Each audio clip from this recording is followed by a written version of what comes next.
to where I am today, I was drug dependent and I was homeless for about 5 months straight of my life. I didn't completely lose my daughter, but I didn't see her that whole time. There was many days that I went hungry, many days that I just was tired of living on the streets, many days that I just couldn't hardly survive. I chose that that wasn't the life for me anymore. I didn't want to live like that anymore.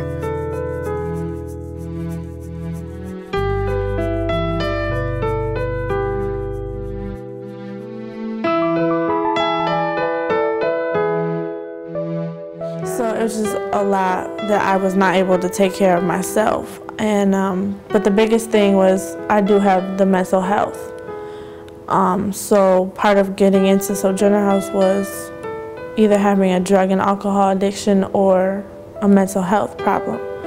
And because I wasn't on any medications because of the baby, Torsha felt it would be a benefit to me to get me into the transitional program, so I have somebody always there in case something happens or goes wrong or I start to have the feelings again. I mean, all of a sudden, we went from this nice, happy little childhood to this, you know, thrust into this unknown.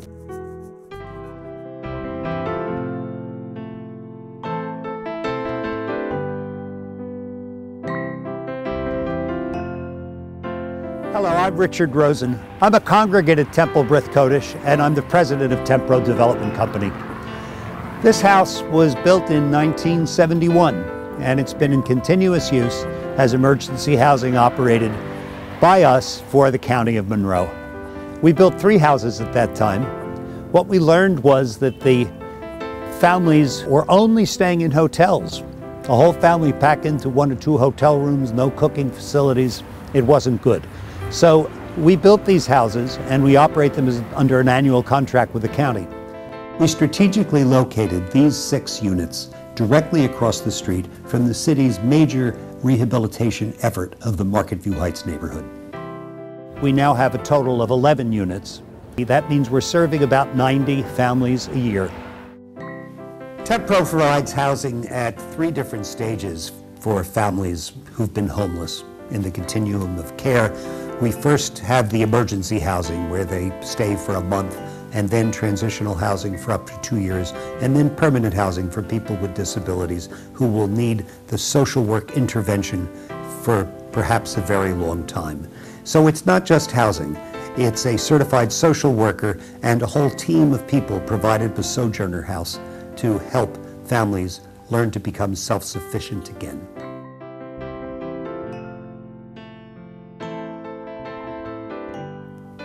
One of the focuses of our social workers is to help people in distress with all of the challenges that their families face after having been homeless, to focus on the here and now, on today, and learn how to cope with one problem at a time and build upon that so that they'll again be able to become self-sufficient.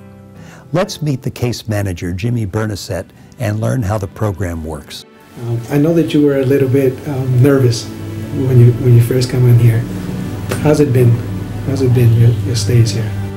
Coming from a situation like we're coming from, you know, the homeless situation, this has been so, oh my God, I don't even, just wonderful, I could say, because it's putting you at ease for at least, you know, the 4 to 6 weeks that you have here. Okay, I don't have to worry about this, you know, RG&E. I don't have to worry about a telephone. I don't have to worry about transportation. I mean, you have taken us everywhere that we needed to go. You take the kids to school, to post office, to appointments, and it's just been a real stress reliever. During the period of time that we have the families in the home, we have an opportunity to be very close to these families. We learn about their kids and their family and themselves, and we take a great deal of interest because we have the time to spend with them. Tempro and Monroe County have a very similar goal in the sense that our job is to serve in the very best way we can the most vulnerable in our community. And you do that with a level of excellence that is just absolutely beyond extraordinary. This is a program which has the opportunity for success for families to live new lives. Again, the security that, Tempro has offered has really helped the situation. Since we're here together, it's not like some over here and some over there. Us being here in this one spot together, in a house, yes. That's all they see, that they're in a house. Tempro continues to be the best untold story of Tempro B'rith Kodesh because it's taking values, Jewish values, it's taking concepts and placing them in the public sphere. It's turning it into reality. I mean, the things that I came burdened with, you made, seem as if, there was hope. And I had my little bit, you helped to grow it. The relationship that my sons have with you, they think that they want to call you uncle because of the person you are. You made us feel at ease, not like, we're some bad people for being in this situation. You made us feel like, you're in a situation. How do I help you get out? The families that we care for about a month in the emergency housing program have two choices, really. Some of them will be able to find a permanent apartment and live independently, but others will require continued visits from a case manager to help them rebuild their lives. And in that case, we place them either in the transitional housing program at Susan B. Anthony Apartments, or if they are in recovery or have an other disability, in the permanent housing program at Holyoke Park Apartments in the suburban town of Greece.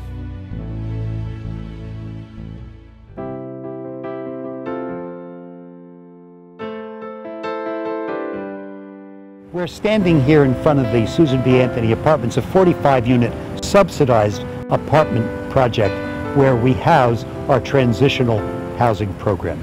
Tempro's transitional housing program began in 2002 with a grant from HUD. This grant has allowed us to provide housing in 2- and 3-bedroom apartments to these families in need. Additionally, it's also allowed us to provide a full-time case manager to these families, which consists of job training, dependency issues, and any other programs that they might need to become successful and independently sufficient in the future. I'd like to introduce now Beth Becker. She's the case manager for the transitional housing program at Susan B. Anthony Apartments in the Market View Heights neighborhood. Currently we have 10 families here, and generally they're single women with children, and you can stay up to 2 years. What we do is sit down and develop a very specific service plan with each family and each individual. And so they know right away what the expectations are related to these issues and that they need to address them. I wanted to go out on my own, but then getting closer to my due date and it was getting surreal that I was about to have another child, I felt that it would be beneficial for me to have that extra support. Well, when I moved in here, I had very little things, and you had gotten the couch and the chair for me, and that was delivered here, so I didn't have to worry about that. Great, good. And with me being in Sojourner House before I came here, which is how I knew about the Susan B. Anthony Apartments, they donated the crib. We all have the same goal. We want the best for the residents of Monroe County. They have the support, and they also have that accountability. And then meeting with you every 2 weeks now. I just know, if I have a problem or if I run out of formula at the end of the month, I can always just call you, and you're always here, have your phone on. That, there's someone there that really wants to help them stay on track and cares enough about them to really want to check in and see how they're doing. Our program provides for childcare during the day and takes care of a lot of the other children in the building also, so that it will be possible for parents to manage in what is essentially a fairly dangerous environment in the city in their secure building.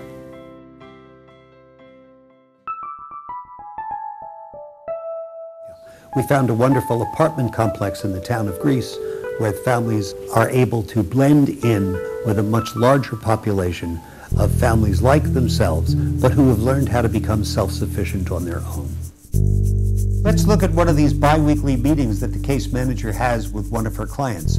We're at Holyoke Park Apartments, supportive housing for families where the head of the household has a disability. It was during the winter time. I was cold a lot. I just didn't want that life anymore, so I chose to call my dad. After that, I was accepted into Sojourner House, and there I stayed for almost 4 months. And after completing that, I remember having an interview with you, and I was accepted into this program, and I was very happy. I actually was able to go other places, but they were in the city, and I just didn't want it. I was afraid of the cravings or just being in the city where I wouldn't be able to, you know, control my urges and stuff. So if they're willing to work on those goals and stay clean, if there's substance abuse, then they qualify for the program. There's a playground, there's a pool, there's tennis courts. We have a cookout together as a community, so people just think it's a group of friends getting together for hamburgers and hot dogs. There is shopping nearby. And they do have to have children to participate in the program, and they get a 2-bedroom apartment. It is nice to have you on site, to know that I can, you know, even if I didn't have a phone, that I could just come over and just basically ring your doorbell when I need you. So yeah, it is nice having you here. The support services that we offer are really built around the needs of the clients. So for example, I meet with clients once a week on average, and I go directly to their home. So, you know, there's a comfort level there. Another support service that we offer, I mentioned we have a monthly tenant meeting. So we talk about what kind of activities are going on in the community or at Sojourner House that the clients might be able to get involved in. We have a tutoring program for the kids here in the program. It's called Study Buddy. So we have volunteers that come in and meet with children and help them with their homework. I notice, I see your daughter riding her bike in the summer. Yeah. Really enjoying being outside with the kids. Yeah, she's made a lot of friends here. You know, she can go out riding her bike around, and I can go in the workout room in the community center, or I can just do my walking, exercising, and she can just ride around with her friends, just a whole bunch of stuff. I just feel that I can trust this community a lot better than I could if we lived in the city, so I'm very comfortable here, very, very comfortable here. They can live here permanently as long as they're working on their goals. For example, seeing a therapist on a regular basis. If medication is required for their mental illness, taking that medication. If they are suffering from substance abuse, going to AA or NA meetings. Tempro hasn't invented anything new here. The genius of what we're doing is the consistency of providing a true continuum of care. Sojourner formula, which has been working so well for a decade now, is to provide the support that a family knows they will need in all areas of their life. Childcare, improving educational outcomes for the children, transportation, and someone to talk to about new challenges that come up. This is Sojourner House, a very well-respected community service agency, and this is the agency with whom we've contracted to provide the case management for all 3 of our programs. Sojourner House is actually my employer. And we've also now merged with Pathstone, so we're Sojourner House at Pathstone. The property management here, the Holyoke Apartments is managed and owned by Farish Corporation, and they also contribute funds to the program. And they donate this office. Yeah. They donated the space. They pay for the electricity here if I have repairs that I need. They come in and make those repairs. You know, one of the things that's really wonderful about this office is it's very homey. And it's been made that way through people donating items. You know, they can come in, they can get their snacks, parents can come in, get a cup of tea. Yeah. You know, it really is our space. Yeah. All of the books and toys and furniture that you see in here, even a computer, has been donated. One of the exciting things that's been happening recently is that instead of having a group of older members of Temple sitting around with average age over 70, we've been able to get some very vibrant new members of the board to take leadership positions. This is the direction that we have to go in to get more young people involved in the activities such as Tempro. We're always looking for more volunteers, and especially people that are willing to come to Greece. Other ways volunteers can help in the Tempro programs is teaching life skills, tutoring, mentoring, financial planning, understanding a credit report. the other things we take for granted that a family who's been homeless may need real help with, please call and volunteer. The basic shelter allowance that the county provides for homeless individuals or families enables us to put people in a real home where they can live independently and with dignity because of the generous contributions throughout the past 40 years that have enabled us to provide a house, whereas the funding is for a bed in a shelter. Thank you for taking the time to view Tempro's activities. You've seen the 3 housing programs. You've heard from the case managers and the clients as to what a difference this has made in their life. Earlier, you heard from Tom Fink, one of the founders of the organization 42 years ago. Another one of our fellow congregants who was there at the beginning is Jim Litwitz, and Jim and Jane are the ones who generously made this video possible. Now that you have seen what we do, we hope you will take the time to think about how you might contribute towards this legacy. Thank you. If you hadn't come into the program, where do you think you'd be today? Lost. What does that mean? I don't think I'd be clean and sober today. And I don't think that I'd have the support that I have. And I don't think I'd have the trust that I have in as many people as I do today. So, I'm very grateful. I'm really glad you're here. Thank you. I'm glad to be here, and I'm going to stay. Good. I hope so. Thanks.